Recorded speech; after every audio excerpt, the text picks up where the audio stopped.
السلام علیکم ورحمۃ اللہ وبرکاتہ۔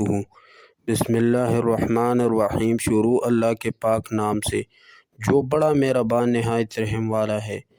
پیارے نبی پاک صلی اللہ علیہ وآلہ وسلم کا بتایا ہوا یہ خاص وظیفہ کر لے، اللہ پاک اتنا رزق عطا فرمائے گا کہ آپ بھی سبحان اللہ کہیں گے۔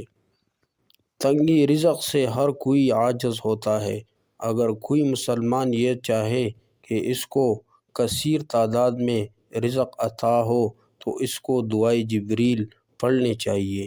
یہ دعا اللہ رب العزت نے اپنے محبوب صلی اللہ علیہ وآلہ وسلم کو حضرت جبریل علیہ السلام کے ذریعے سے سکھائی تھی، اور سب سے پہلے سرکار دو عالم صلی اللہ علیہ وآلہ وسلم نے اپنے لاڈلی بیٹی حضرت فاطمہ رضی اللہ عنہ کو عطا کی تھی۔ حضرت فاطمہ رضی اللہ عنہ کے ایک حدیث میں اس دعا کا ذکر ہے۔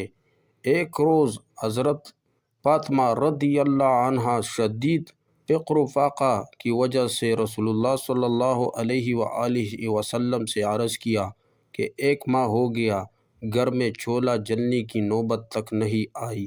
آپ صلی اللہ علیہ وآلہ وسلم نے فرمایا، کہو تو 5 بکریاں دے دوں، اور چاہو تو حضرت جبریل علیہ السلام نے ابھی ایک دعا سکھائی ہے، بتا دوں۔